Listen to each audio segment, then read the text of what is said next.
I'll be sharing my ordeal with you, so if you have some free time, I hope you'll listen and find some relief. When I returned from a business trip and opened the front door of my home, my wife was suddenly kneeling in the hallway. "James, I've had an affair. The other man's wife found out." That was what she said. This was the end of January. It caught me completely off guard. My reaction was a dumbfounded response. "Huh?" "Anyway," I said, "let's move to the living room. This isn't the place to talk." And I noticed our child was nowhere to be seen. When I asked my wife, she said, "She's at my parents' house." My wife's parents live about a half-hour train ride away. I tried to understand what had happened and what had been going on from her explanation. I told myself I need to respond calmly and made a rule for myself that questions to my wife should be polite.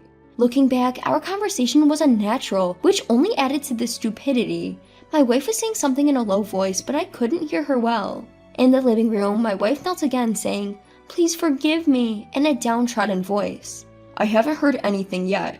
Such behavior won't improve my impression of you. Please sit over here."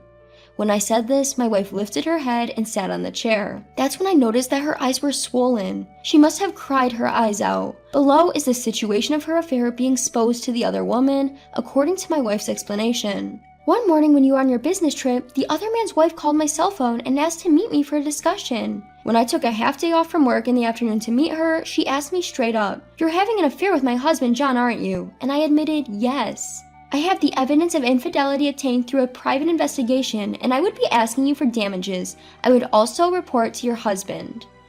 James is on a business trip and cannot respond immediately. He is scheduled to return in a few days. Then I need you to contact me when your husband returns."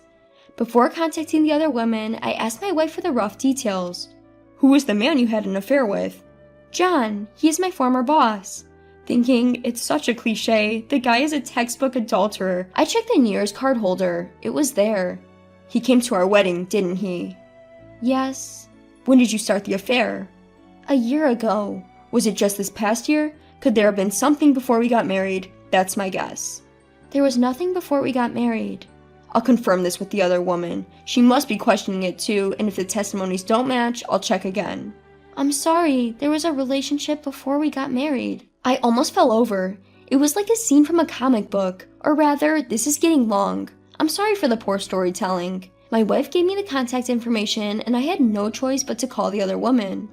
"Is this Mrs. Davis? I apologize for calling so late. This is James. I am Catherine's husband." "This is Davis. Thank you for getting back to me. I'd like to set up a meeting for the four of us. James, would you be available tomorrow?" "I have work, but I can make time in the afternoon." "Great. Let's meet at San Paulo Restaurant at 3. Please pass along the invitation to your wife as well." That was the rough idea, but the actual conversation was more awkward. After I relayed the time and place of the 4-person meeting, the interrogation resumed. At the time of the affair's discovery, here's the deal. I'm 34, working for a manufacturing company. My wife is a 33-year-old civil servant. We have a 5-year-old child and have been married for 7 years, with an average sexual frequency of once a week. My wife kind of looks like a younger Meryl Streep, but not flat-chested. There's also an adult film actress that looks exactly like her, but I don't know her name. She's a different person from my wife because their body features are different. I'm not particularly good looking. People often tell me, "Your wife is a knockout. You've got yourself a better half that's out of your league," and it's like Beauty and the Beast. Moving on, I kept asking her questions. It's all I could do. "What was the cause of the affair?" I don't know." "Was it something I did?" "I don't think so." "What do you want to do now?" I don't know." "Do you plan to divorce me and marry him?"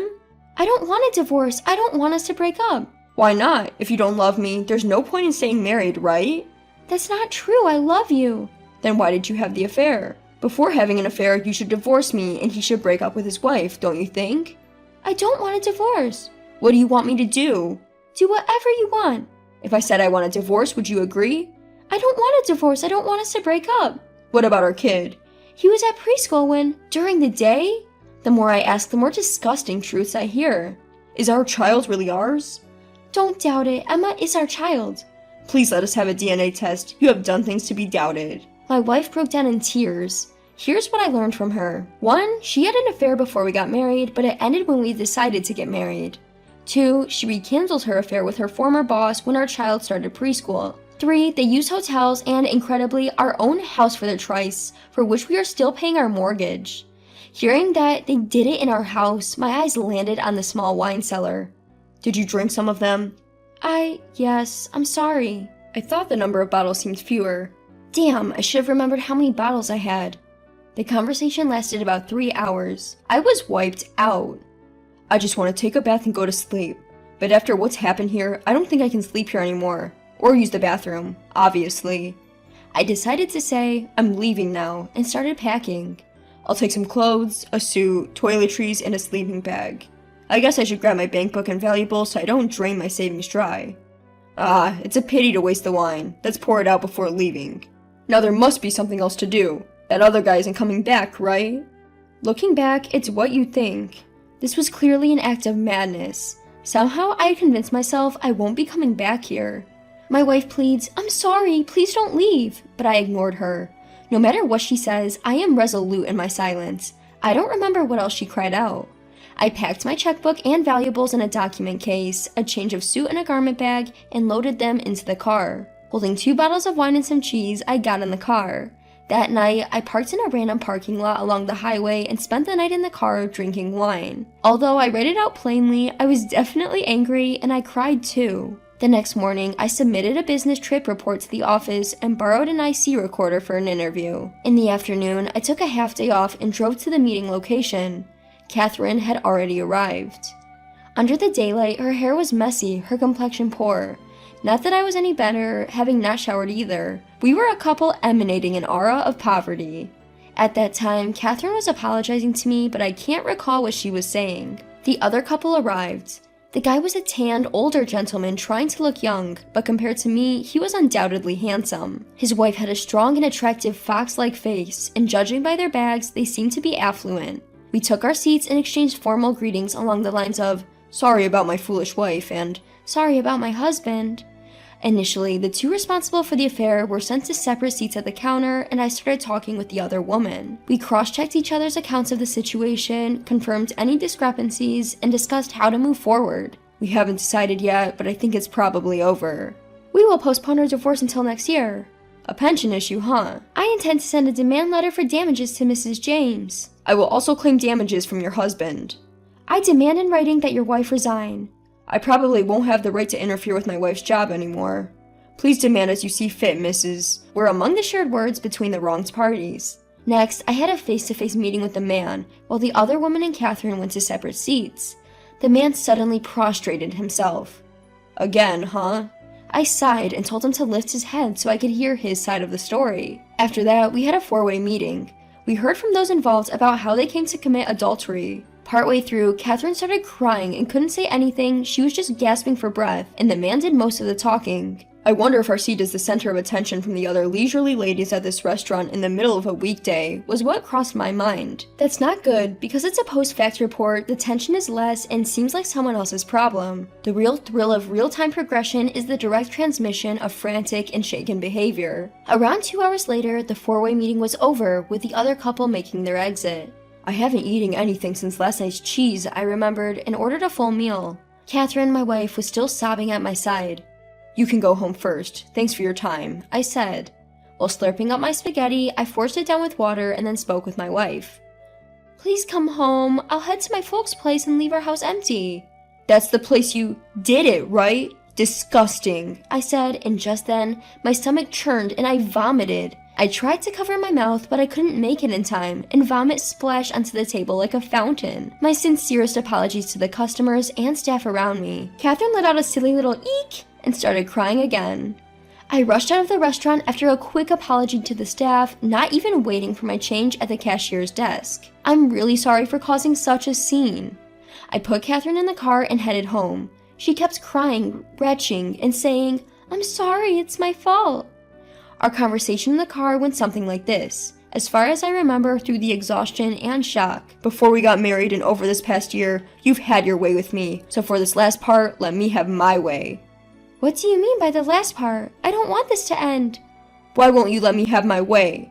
I don't want a divorce. Apart from that, you can do whatever you want. Do you want me to keep vomiting my guts out for the rest of my life? I'm sorry, please forgive me. I can't keep this up. This was followed by a ceaseless back and forth that felt like a replay of the previous night.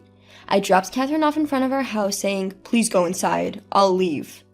That same day, I visited the cleaning services and a lawyer's office requesting a claim for compensation. I did record our four-way conversation, but there was no need to use it. That week, I spent some time at health spas and occasionally stayed at my office.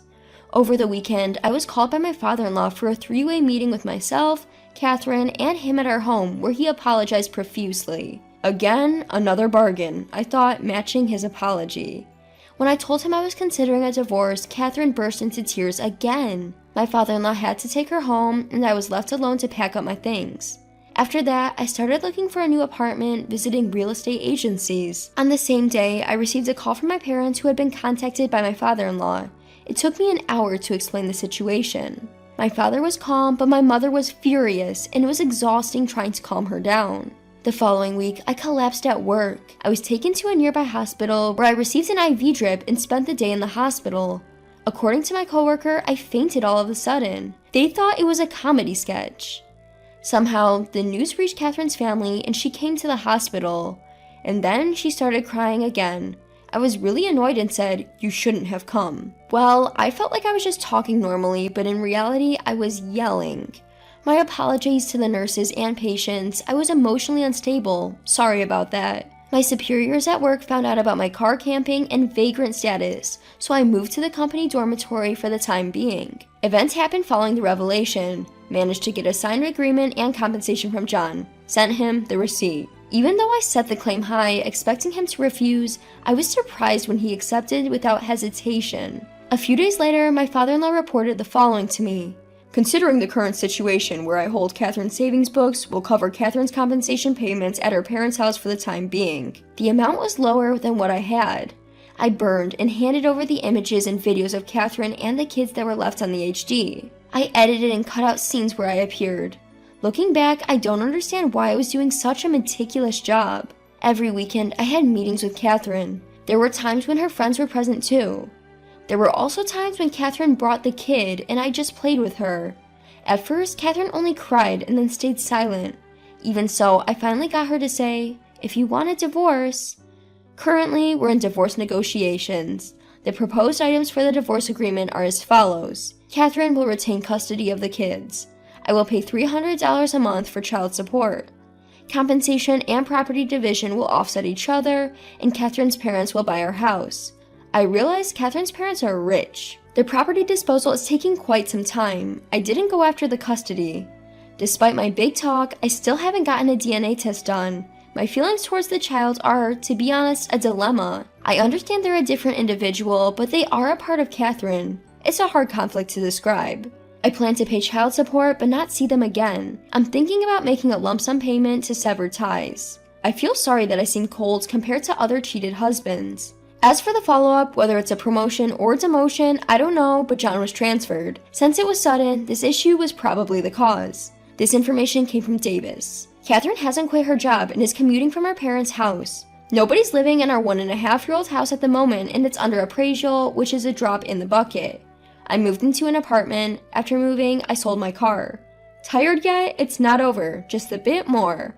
I thought about the DNA test again in case the child wasn't mine. Child support could be reduced, and I might get more compensation.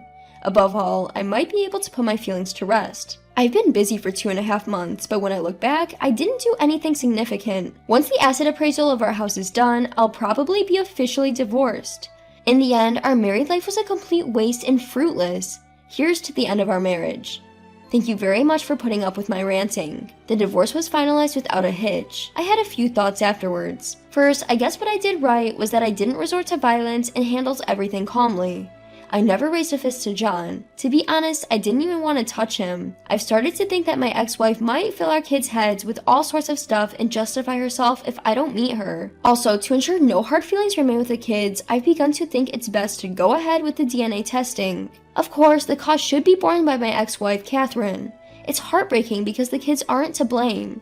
When my daughter asks if she can come and see me, I always find some excuse to say no. I can't face my daughter, who day by day is becoming more and more like that woman, her mother, and I'm afraid that if I let my daughter come and see me, that woman, Catherine, might come along too. I've started thinking it would be a stroke of luck if they forgot about me and moved on.